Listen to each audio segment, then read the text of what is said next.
Good day. Welcome to another edition of the Ministry of Health's virtual media conference where we provide an update on the ministry's COVID-19 response. Today we have in studio the Honorable Terence Dayal Singh, Minister of Health, and Dr. Roshan Parashram, Chief Medical Officer.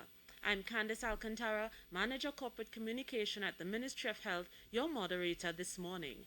Dr. Parashram will deliver today's clinical update. Hi, good morning. Thank you, Ms. Alcantara. Good morning to the Honourable Minister, members of the media, members of the viewing and listening public. So the clinical update, I'll first begin with the COVID-19 update for the 10th of December 2021. So the total persons tested so far from both public and private facilities, 470,218. Over the last 24 hours, we would have reported 898 new cases, taking the total recovered patients to 63,010. Those total active cases now stand at 13,866, with a total positive caseload since 12th of March to present, 79,237. Our total deaths so far, 2,361, and condolences to the families of all of those who would have lost loved ones during this pandemic. The total persons in home isolation, which I'll go into a little more detail as to their disposition and their clinical status in a little while, 12,314. Total persons in step down, 159, and those in state quarantine, 98. If I could go to the second slide, please. So the second slide gives you a breakdown of the 495 people we have in hospital. At the Covet Hospital and Multi-Training Facility, 86, 17 in ICU, 24 in the high dependency unit. At the Cora Hospital, 74, Augustus Long, 49, St. Anne's Hospital, 22, Arima General Hospital, 63, New Point Fortin Hospital, 94, St. James Medical Complex, 55, Scarborough Regional Hospital at the Fort, 47, and Scarborough Regional General Hospital at Signal Hill, 5. Our quarantine facilities in terms of step down, 159, and the bulk of those are the UV Daybay site, 50, the UTT Valsine, we have 30 persons, Point Fortin Area Hospital, 33, and the Field Hospital at Port of Spain, 28, Field Hospital at Covet, 10, Tacarigua Facility, 8 persons at this time. If we could go to the first slide of my second presentation. So thanks, that's the Trinidad and Tobago active cases in the community at this point in time. So just to note, it is not hospitalized patients, these are the patients out in the community. So for starting at the top, St. George West accounts for 9.1% of the cases, St. George Central 11.9%, St. George East 6.2%, St. Andrew St. David 6.7%, and County Caroni 18.5% on the right hand side. On Tobago 8.7%, Victoria 22.9%, St. Patrick 12.3%, and Nariva Mayaro 3.8%. So you see counties Victoria 22.9% is the highest in terms of percentage of persons, followed by County Caroni 18.5%, both together combined over 41% of the active cases in Trinidad and Tobago. Next slide. So this gives a clinical disposition. Asymptomatic people, 33.3% of this cohort, symptomatic 55%, transferred to facilities 1.9%, and recoveries at 9.9%. Next slide. So we have comorbidity breakdown. Starting on the right-hand side, again, we see in terms of the comorbidities within these groups, you find that diabetes, 30.3%, and hypertension account for the majority of it, 37.1%, followed by asthma, 16%, and then we have, of course, immunodeficiency state, 0.5%, pulmonary disease, 0.5%, heart disease, 3.1%, and we look at a category called other, 9.5%. Just to note again, pregnancy is not a comorbidity, but it is a state in which you have increased risk of severe disease if you do get infected. So again, for that particular group, asking people to get vaccinated as soon as you can. Next slide. So this slide gives you the percent of those in home isolation who have comorbidities and those who don't. And the darker teal gives you 56.6% of those who have comorbidities, 43.4% of those don't have any comorbidities. Next slide gives you the patient distribution by age, and starting on the left, 0 to 19, 5.63%, 20 to 39, 26.3%, 40 to 59 at 29.06%, 60 to 79, 20.81%, and 80 plus 18.919%. So it's significantly high in the over 60s, which is concerning because that is the group that tends to have a high amount of mortality and morbidity once you are infected. And again, we're seeing a lot of cases in the 20 to 59 age group. Last slide will give you the sex distribution. Again, we have more or less for the entire pandemic hovered around 50%, and we see 52.4% of the cases in this graph are female and 47.6% are male. So thank you, Ms. Alcantara. That brings me to the end of the clinical presentation for this morning. Thank you very much, CMO. And we go now to the Minister for Vaccination Information and an important update. Thank you very much, Candice. Good morning. Good morning to the Chief Medical Officer, ladies and gentlemen of the media, and the viewing and listening public. Happy Saturday morning to you. Let's start with the vaccination update. If I could have the first slide, please. Yes. So right now we are at 652,602 first doses. This is about 46.6% of the population. Second doses, those who are fully vaccinated, whether it's a 2-dose schedule or the J&J 1 dose, 654,075, roughly about 46.7% of the population. Congratulations to you who have taken the decision to be vaccinated. We really appreciate it. Those who have availed themselves of the additional primary dose program, which we launched a few weeks ago, 39,998, roughly 40,000 persons. Again, thank you very much for coming forward to get your additional primary dose. Next slide, please. This will show you where we are. It's basically the same information on graphical format. No need to really spend much time on it.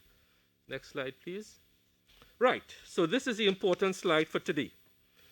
You may recall that we alerted the country last week, Monday, that hopefully in about 2 weeks, we are going to launch our booster program. My purpose here this morning is to officially announce that from Monday, the 13th of December, we start a new phase in our fight against COVID. An important juncture has been reached where we can launch our COVID-19 vaccine booster program. This program starts on Monday, the 13th. Up on the screen, and I'm hoping that you can see it, and right after this press conference, this will be disseminated to all media. It will be on our Ministry of Health website. It will be on social media. So I'm just going to run through basically the logistics of this booster program. So on this slide, you will see 4 columns, or 4 rows, sorry. Vaccine type, Astrazeneca. We are going to be administering boosters for all the vaccines based on your anniversary date of when you would have received your second shot of a 2-dose vaccine, or in the case of Johnson & Johnson, when you receive that 1 shot. So in the case of AstraZeneca, we would have launched the second shot on the 1st of June. What we are doing, we are asking people to come in, look at your vaccination card by brand and by date. So if you got your vaccine second dose between the 1st and 18th of June, we are asking you to come in from Monday 13th to December the 18th to receive your Pfizer booster. All recipients of AstraZeneca first and second doses are going to receive a Pfizer booster. If you got it between the 19th to the 25th of June, we are asking you to come in the periods 20th of December and then the 28th to the 29th of December. We will be giving our vaccinators a rest for Christmas Eve, Christmas, and Boxing Day, and so on. If you received your second shot of Astrazeneca between the 26th and 30th of June, we are asking you to come in between the 30th of December to the, and then up until the 7th of January. We will be closed again for Old Year's Day, New Year's Day. So AstraZeneca, if you got AstraZeneca first and second doses, you will be receiving Pfizer as your booster shot, and this is an approved combination out of WHO. So it's basically on your anniversary date, you come in starting from the 13th of December up until the 7th of January. It is going to be a 1-month rolling program. So by the end of December, we will alert you now as to those persons who would have received their doses in July when to come in. Similar structure for Sinopharm. If you got your Sinopharm second shots, this is when we started it, 15th to the 18th of June. Again, you come in from Monday to the 18th. If you got Sinopharm between the 19th to 25th of June, you come in again from the 20th, same sort of schedule. And from the 26th to the 30th of June, you come in again on the 30th, and you will be followed. You will get another Sinopharm third dose. Then we come to Johnson & Johnson. Johnson & Johnson is a one-shot vaccine. We started this rollout of Johnson & Johnson on the 22nd of August. So again, if you got your Johnson & Johnson one shot between the 22nd of August and the 21st of September, again, same schedule. Come in between the 13th to 18th of December.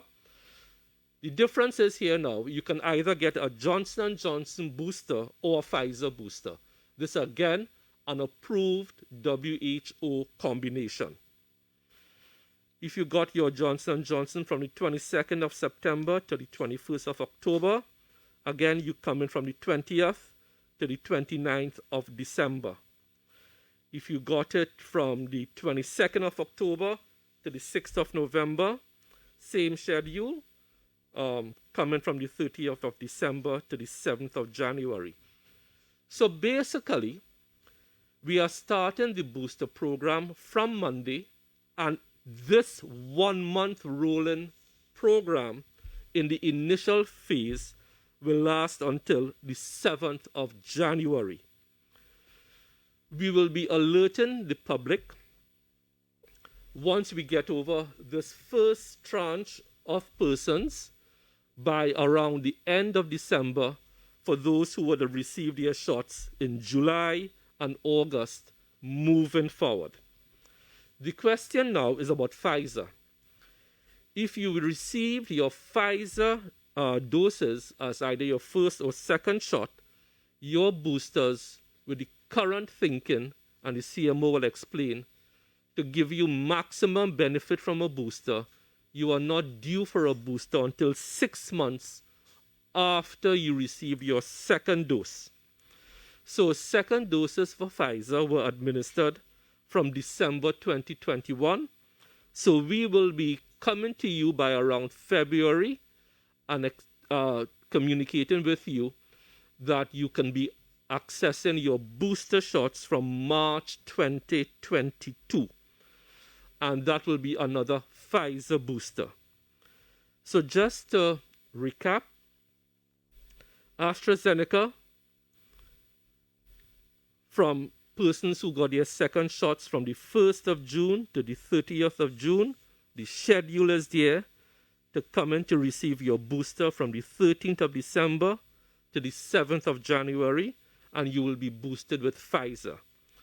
Sinopharm, second shot between the 15th of June to the 30th of June, coming from Monday the 13th to January 7th to be boosted with Sinopharm. And Johnson & Johnson, if you receive your shot from the 22nd of August to the 6th of November, Again, you come in from the 13th of December to the 7th of January to be boosted with either Johnson & Johnson or Pfizer. And lastly, Pfizer, that booster program will start in March of 2022. So we are happy and thrilled to welcome those persons who receive those doses to come in out to our sites. Now we get into the sites, next slide please, where you can access these doses. These are the locations across Trinidad and Tobago for the COVID-19 vaccine booster locations. And we will be adding more as demand, as we'll be watching demand from Monday, Tuesday, Wednesday. And if we have a need to add more, we will add more. NWRHA, Queen's Park, Savannah, well known to everybody, and the Hazley Crawford Stadium, which is a drive-through facility. Please walk with your vaccination cards so we can verify which vaccines you got. Under ERHA, everyone there is familiar with the Sangre Grande Civic Center. For those down in Mayaro, Rio Claro, Old Tableland, all those areas, the Hansra Sumeru Singh Multipurpose Complex in Rio Claro, and also the Mayaro Sport Facility. These were existing sites that people are accustomed to going. Under the NCRHA, Costat El Dorado, Larry Gomes Stadium in Arima, Wallerfield International Raceway, everybody's familiar with that drive-through setting, and the UTT Shoguanas Campus, Monroe Road, again, well known. People have been there before. In San Fernando, Sapa, again well known. Southwest Regional Indoor Sporting Arena in Point Fortin for the Southwestern Peninsula, and also at the Debe Health Center. In Tobago, Scarborough Health Center, Canaan Health Center, Roxborough Health Center, Moriah Health Center, and the Port Mall. So these are the locations. We have 3 and 2, 5 and 4, 9, and 3, 12, and 5, 17 of these sites set up for you.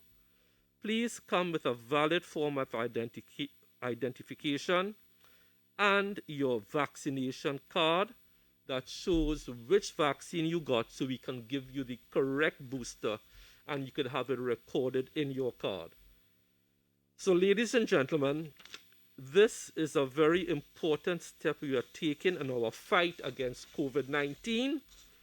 Boosters have been shown to provide good results, especially those who are immunocompromised, and especially for those who after a time it's shown that that immunity is waning and we need to boost your immune system. So Candace, that is it for me.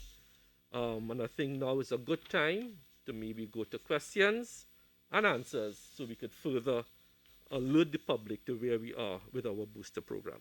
Thank you very much. Thank you very much, Minister Dayal Singh. And as Minister indicated, we go now into the question and answer segment. Members of the media, please indicate the name of the media house that you represent and your name.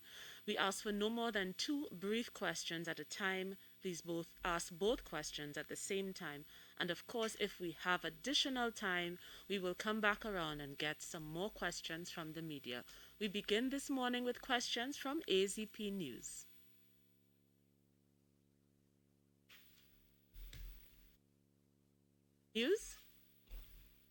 Good morning. This is Suan Wayo from acpnews.com. We're going to have a lot of questions this morning with regards to the booster program. One of them is for clarification for those requests, for the Johnson & Johnson vaccines, for those who have received it, you said that they will have a choice for either Johnson & Johnson or Pfizer. When they go to the facility, can they request it, or will the medical person choose which one they get? And the second question for now is, if we do get any more Astrazeneca vaccines, will that be given as a booster shot? And do we have enough Pfizer vaccines for every shot right now? Thank you. So I will take the second question and the CMO will take the first question. So we have more than enough Pfizer vaccines in stock. You would have noticed over the past 2 days, we got in another roughly 300,000 Pfizer vaccines. So there's more than enough Pfizer vaccines to cover the Astrazeneca cohort and or the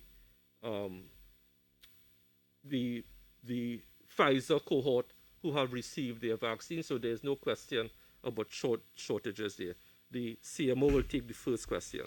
Yeah. And and we have no incoming shipments of AstraZeneca at this time. Okay. Yeah. So in terms of your first question, so the WHO just a couple of days ago on the 9th actually released the additional combination of acceptance of Johnson & Johnson followed by a Pfizer, as well as Johnson & Johnson followed by Moderna. Having said that, the general rule of thumb is when you're looking at vaccination programs is that you look at two things. You look at the safety and you look at the efficacy. So in terms of people being able to access either combination at your vaccination site, you'll be able to get Johnson & Johnson followed by Johnson & Johnson or Johnson & Johnson followed by Pfizer based on your personal choice.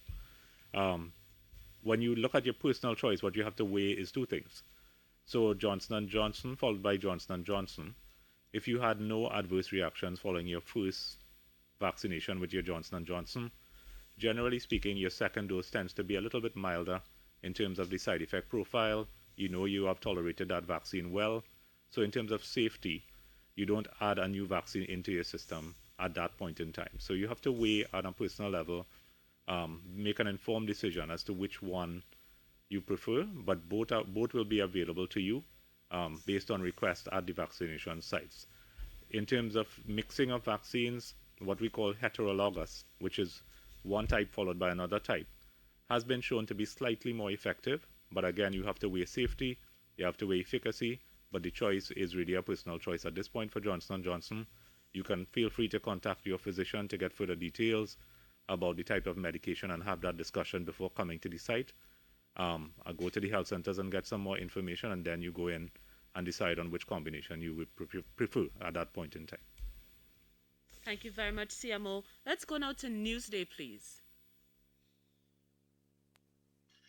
Hi, good morning. Janelle Souza from Newsday. My first question is, can we have an update as to the number of test kits we have, if we have enough to get through this third wave?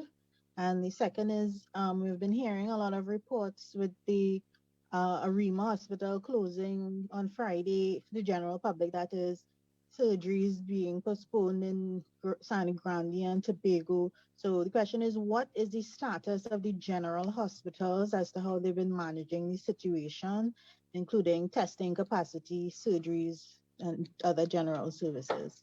Thank you. So I will briefly respond to the Arima. So the Arima General Hospital is a COVID hospital at this point in time. So I don't know what surgeries you are speaking about that have been postponed. The complex that is in Arima is the old Arima District Health Facility, which operates 24 hours a day. That is a accident and emergency type setting. So there's no question of surgeries being postponed in Arima, because the new hospital is a COVID hospital where surgeries are not performed. So you may have to double check your information there. On the issue of tests, as I indicated last week, Monday, we have more than enough tests, kits of all types, whether it's the BGI out of China. The last count we had, based on usage, we had 3 months stock on hand, and we also have another 100,000 kits coming in that should have been here already. With the Abbott, we have on hand, and another 57,000 is supposed to come in sometime between the 11th to 13th of December. So there is no risk of running out of kits. The Gene Expert, we had on hand, and we got in 10,000 on the 3rd of December. So there is no risk of running out at this time, because we put in rolling orders based on not only current usage, but we try to predict usage based on the 7-day rolling day average. And we always tend to bump up our requirements for test kits. So thank you for asking the question, and that is where we are with it. Thank you very much. Let's go now to CNC3. Hi, good morning. Sunny Gray from CNC3. I have two basic questions. I just wanted to know, can we get an update on the number of doctors and nurses or percentage of doctors and nurses who are vaccinated? And two, I wanted to get a general update on the state of cleanliness or prep at the step-down facilities, because we have someone complaining that they are staying at a step-down facility and it's not hygienic. They're showing us, unclean spaces. And we just wanted to know what is the state or management of step-down facilities at this state of the pandemic. Thank you so much. So we are aware of that person making the claim. Patient confidentiality will preclude me from telling you the history of that particular person, but the cleanliness of the facilities cannot be questioned. We insist on all RHAs through their infection prevention control, IPC, that facilities are clean, but we are aware of that particular individual making those particular claims, and but patient confidentiality will preclude us from saying any more about that particular individual. On the vaccination, we don't have the vaccination numbers for doctors and nurses, but what we have been consistently giving you are the vaccination rates. So doctors, it's somewhere around 98% vaccinated, and nurses, the current vaccination rate is somewhere around 60-65% of nurses in the public system. Okay? Thank you. Thank you very much. Let's go to TV6, please.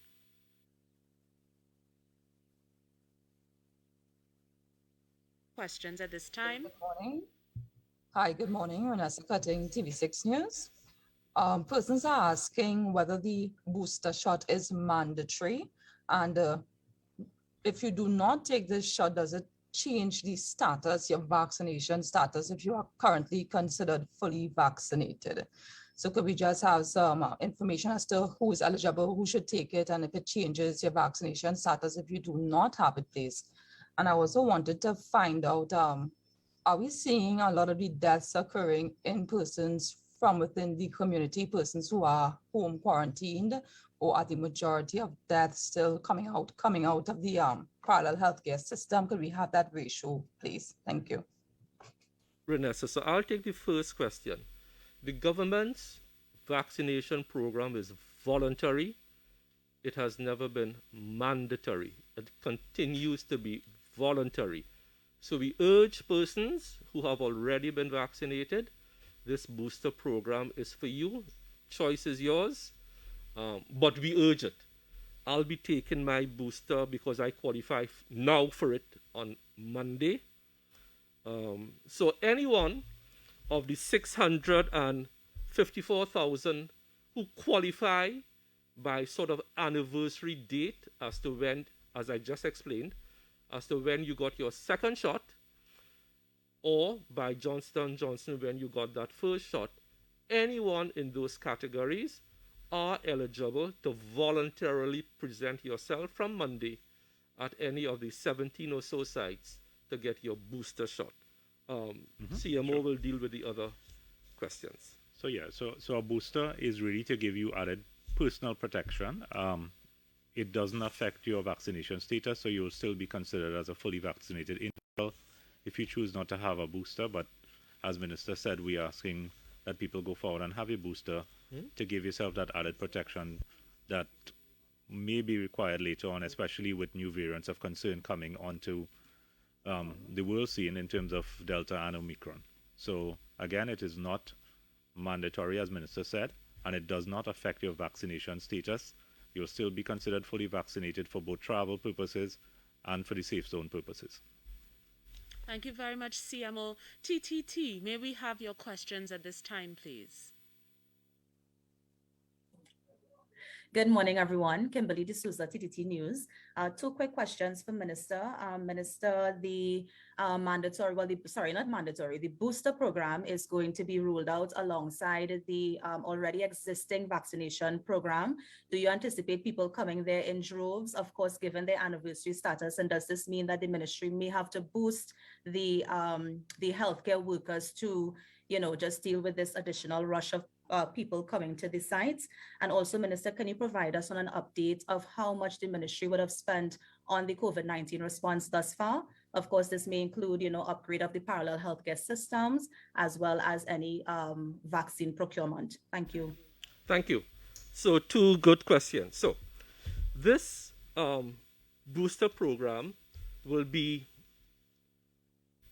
let's say, an extension of what we are already doing, where we have vaccinated 39,998 persons with the additional primary dose. So we do expect larger numbers, but we have been coping very, very well.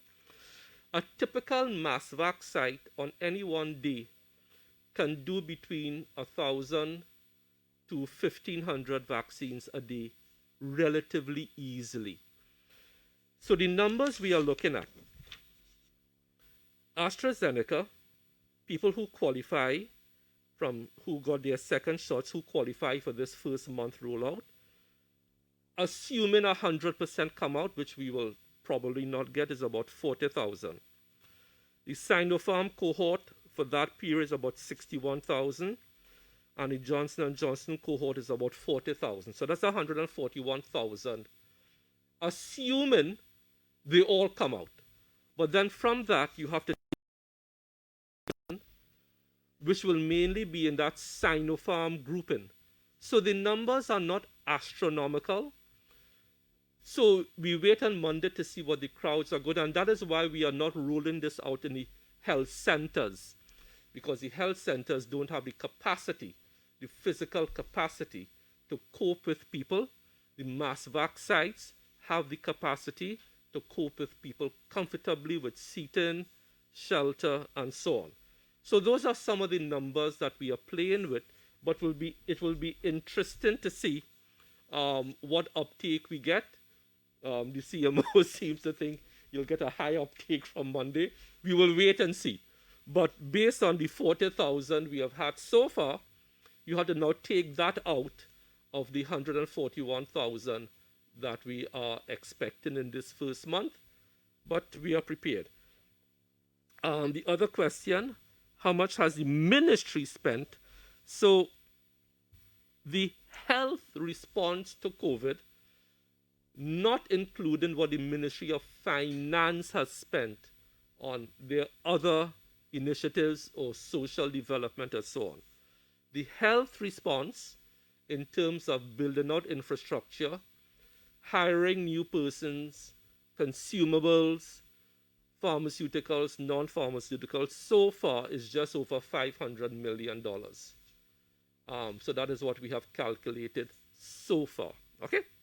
Thank you very much. Thank you very much, Minister. And Newsday, we go to you now for questions, please. Newsday newspaper at this time. Hi, good morning. My second question wasn't really addressed earlier, and that would be with the disruptions at general hospitals. What is the status there, and how are they managing the situation when it comes to testing and capacity? And also, just clarifying, I didn't say that Arima had surgeries, but that it was closed to the public on Friday. The Arima Hospital, are you talking about the Arima Hospital or the Arima District Health Facility? The Arima Hospital, yeah? Sorry about that. Despite the Arima, okay, but there have been, if we just move on about the surgeries in Grandy and in Tobago, there have been a lot of disruptions. So the question is, what is the status of the general hospitals and how they're managing the various services there? So generally, There has been disruption of all health systems around the world due to COVID. Trinidad and Tobago is no exception.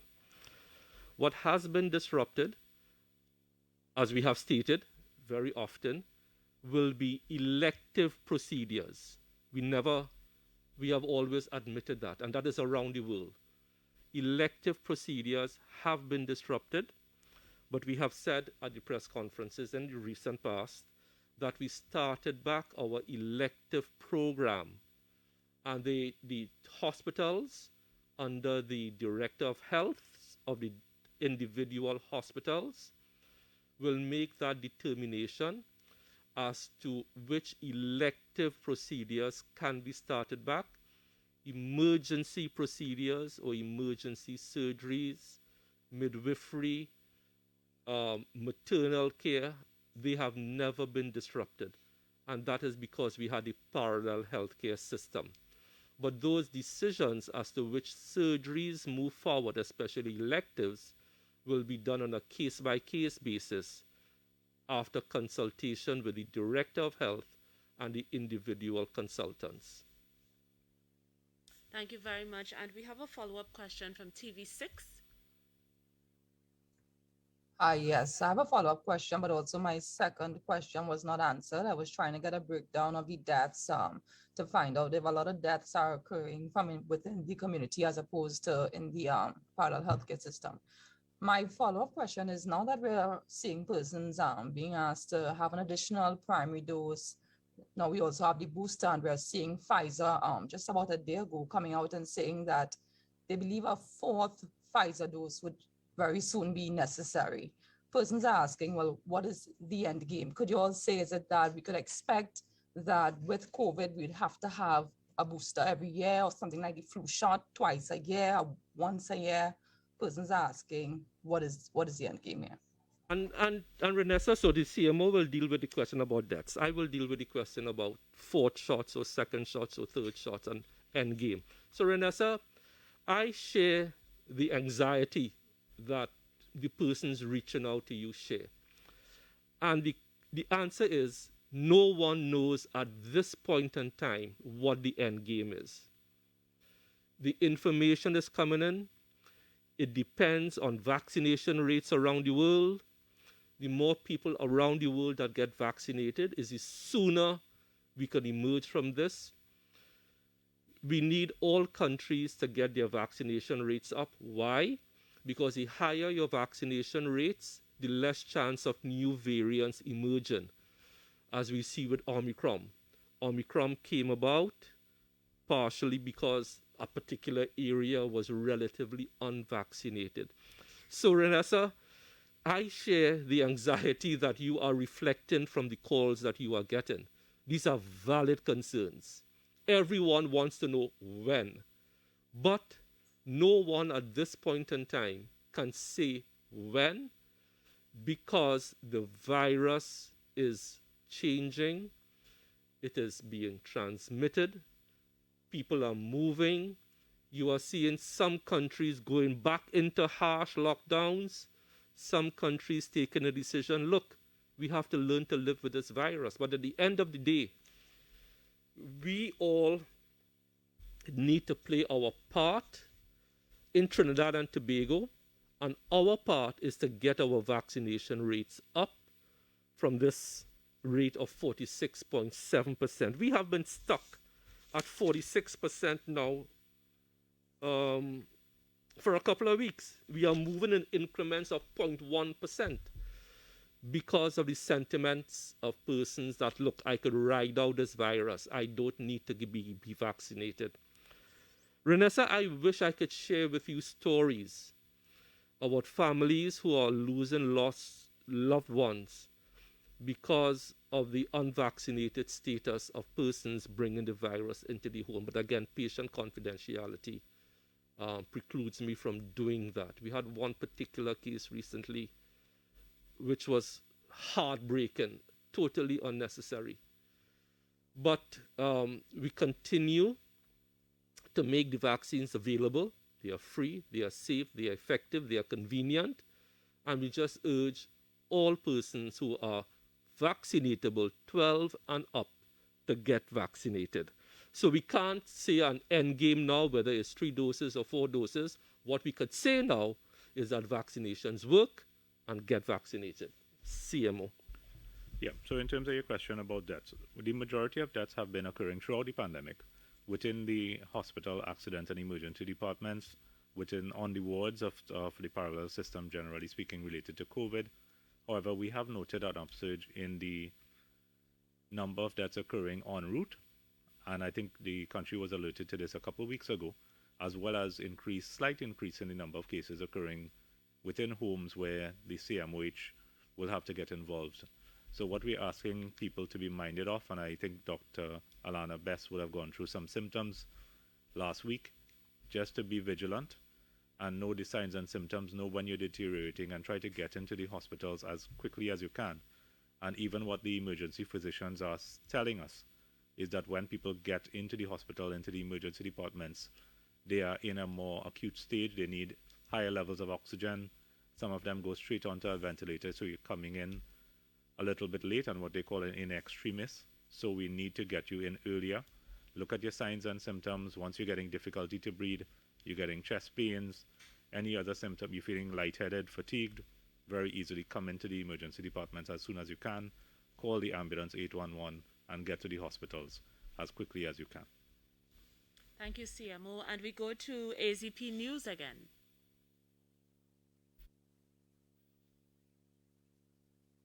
Are we ready with AZP News? Hi, yes, Suan again from ACP News. With respect to vaccinations again and death numbers, the majority of deaths seem to be occurring in the over 60 age group. Do you have any vaccination information for that particular age group? Thank you. Okay, so I don't have the breakdown actually on me, but I could say, generally speaking, within that age group, you tend to see a higher level of vaccination amongst the over 60s. What we're seeing, though, is a lower level between the 20s to 35 years of age. There is a lower level of vaccination. The last data that I had pointed to somewhere in the region of 29-30% of that particular group being vaccinated. So we are asking all persons, because anyone that can impact on a household and bring that virus into the household should be vaccinated. So we're asking everyone to do your part and be vaccinated to protect not only yourself, but the elderly members in your household. Those who are under 12 who can't get the vaccine at this point in time, be mindful of everyone in your household and everyone in your circle that you need to protect by vaccinating yourself as early as you can. Thank you very much. We go to CNC3. I believe we have another question from CNC3.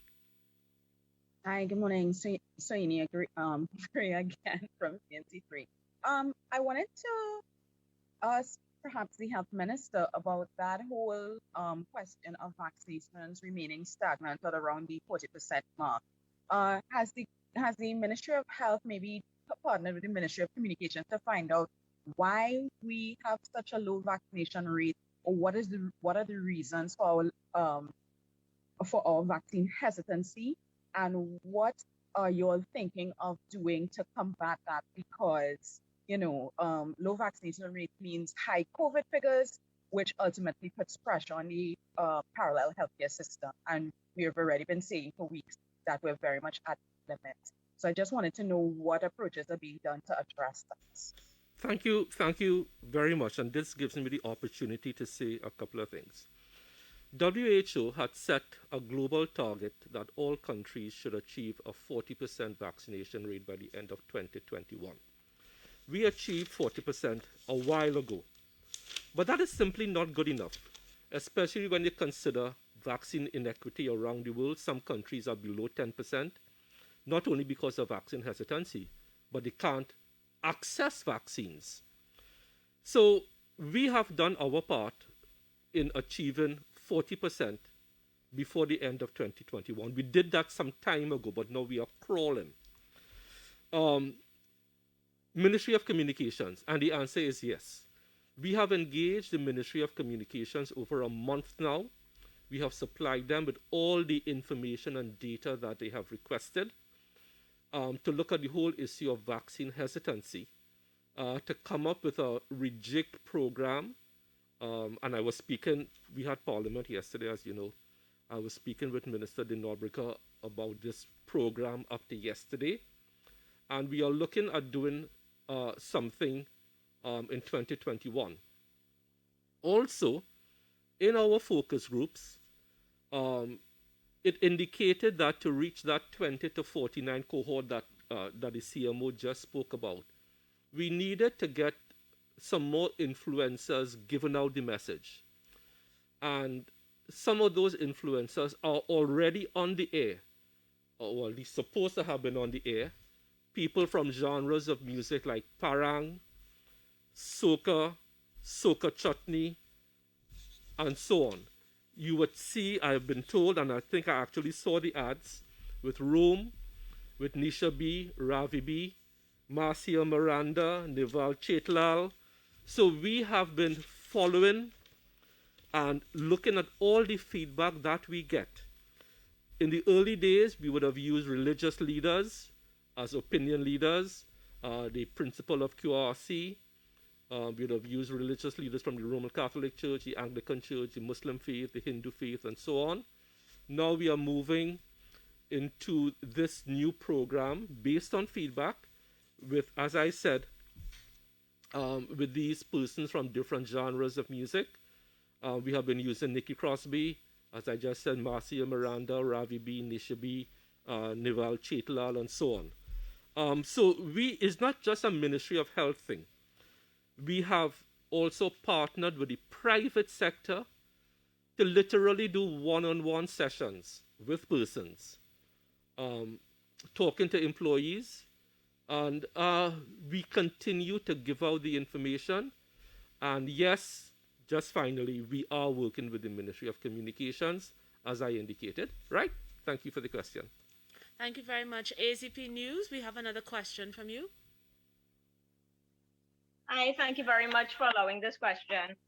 Minister, this might be a bit controversial, but there are several Facebook posts that are being shared on social media. And the question is being asked, will the new elected members of the THA be treated any differently when it comes to health, especially since on the Facebook post attributed to you called PNM St. Joseph, it's stating that one status was like, I will never forgive the people of Tobago, and the other one stated that green reminds you of vomit. I'm not sure if you're aware of this. Can you please comment on these issues? Thank you. That Facebook post attributed to me is a fake profile put up by a social media activist. I think the population knows me. I do not engage in that type of politics. That's a fake profile. It's the same sort of fake picture that was put out of me jet skiing a couple months ago by a well-known political activist. So that is political mischief. And I continue as Minister of Health of Trinidad and Tobago, quite willing to work with anyone, anywhere, anytime in the interest of Trinidad and Tobago. And I have said publicly that that profile, PNM St. Joseph, with quotes attributed to me, is a fake profile. In the same way, there was a fake picture of me put out by a well-known opposition social media activist showing me jet skiing. It's just political mischief, okay? But thank you for raising it and allowing me an opportunity to explain my position. Thank you, Minister. And while we wait to see if the members of the media will have any other questions at this time, we do have one that was sent in, and it relates to the Sinopharm vaccine and the booster, and the fact that all the other vaccines have Pfizer as an option, but Sinopharm does not have Pfizer as an option. Why is this? And the person asked if CMO could clarify that. Sure. So the Sinopharm, so far, as you know, in terms of the combinations, we have been looking at the WHO combinations for reasons of safety and efficacy. WHO has recently, as I said, added the Johnson & Johnson to include a heterologous combination, which means that they can be followed by Pfizer or Moderna.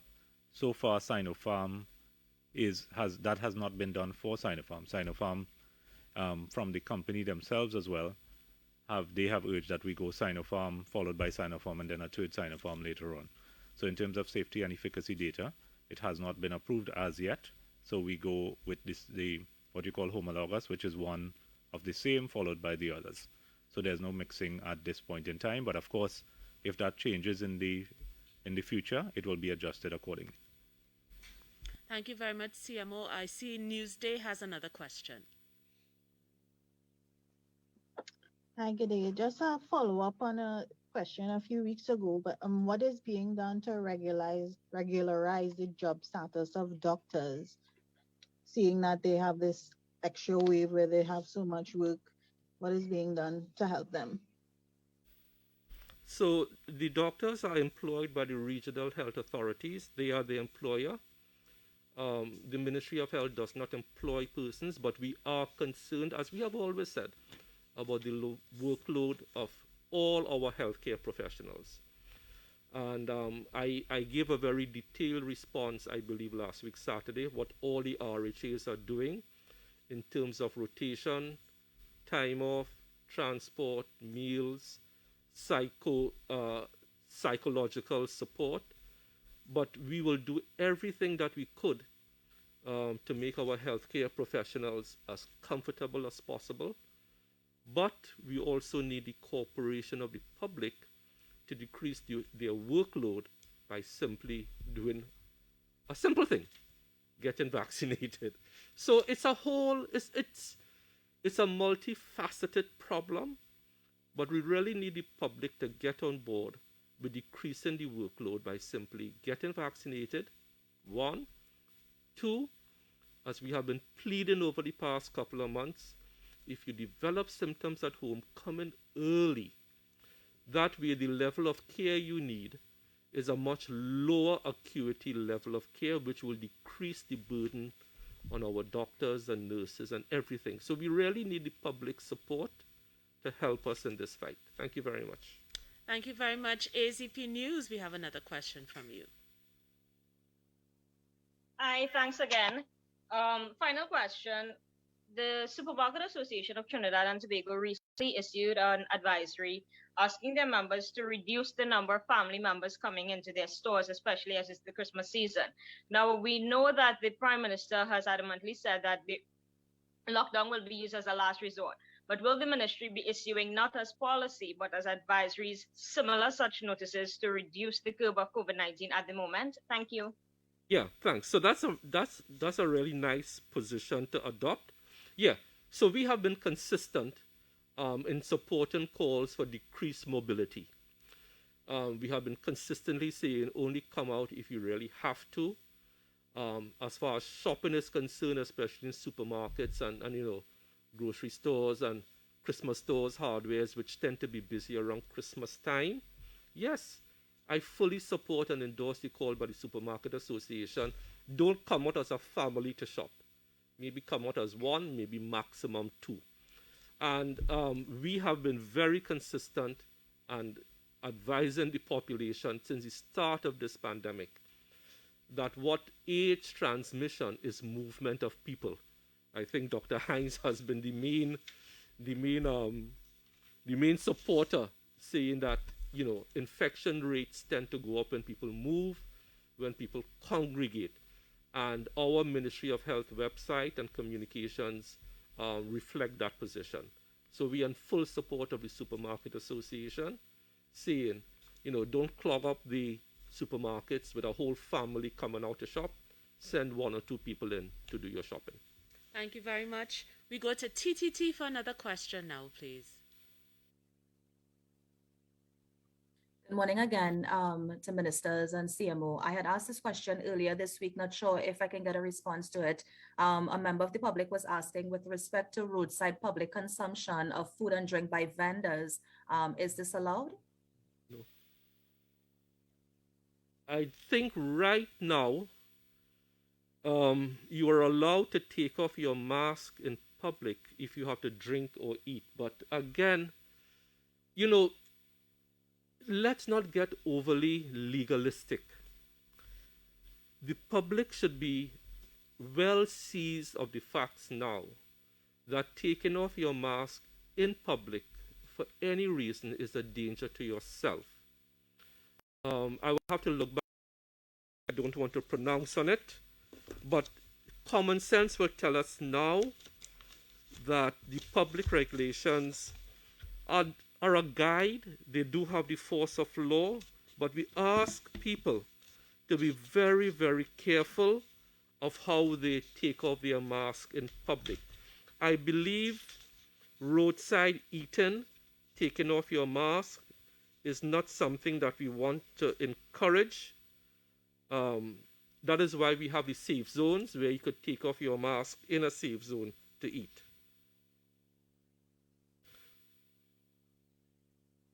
Yeah, so I'm reading the regulations now.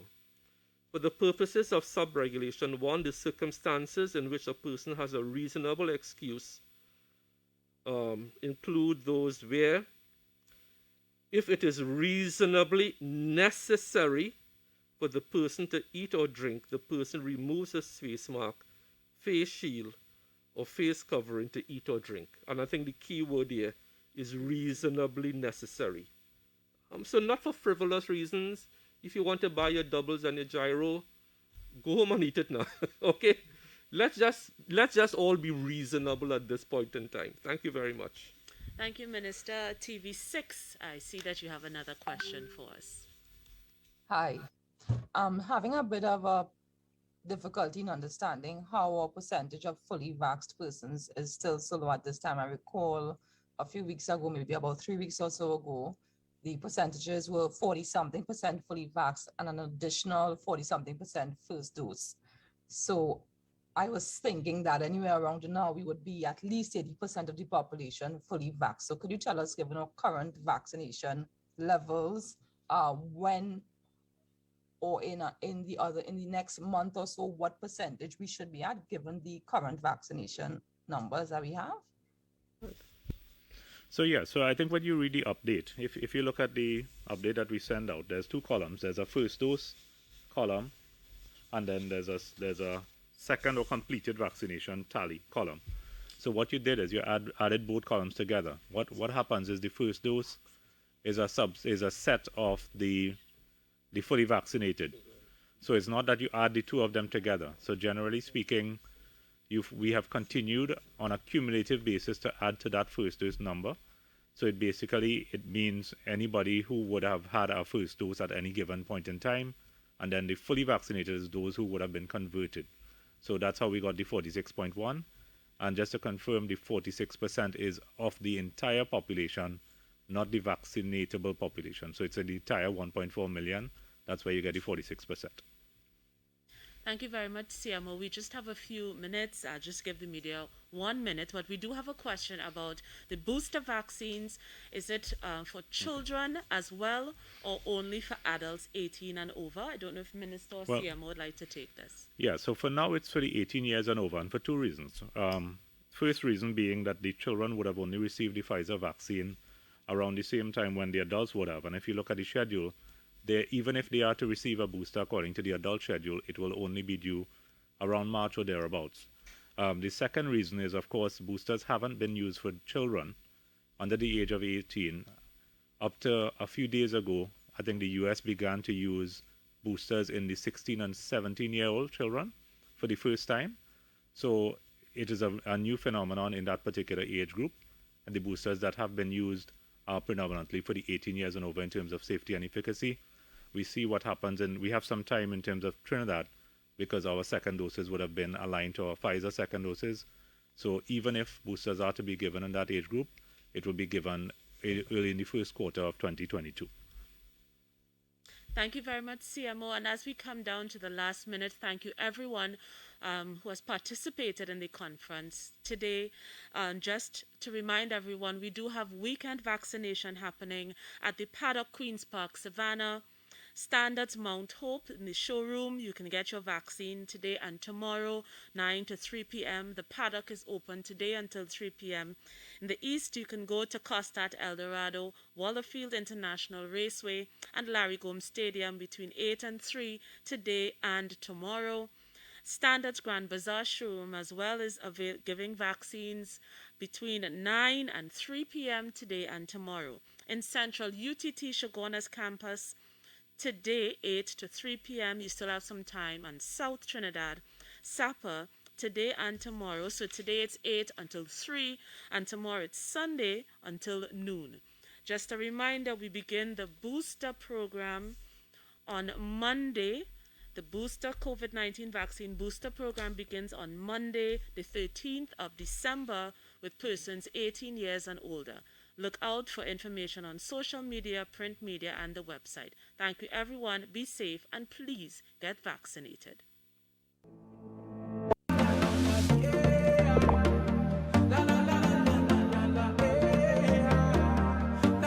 This is TTT. Live for local. Welcome to Positive Moments with Andrew and Dot. Let everything go. That was such a life-changing experience. Is the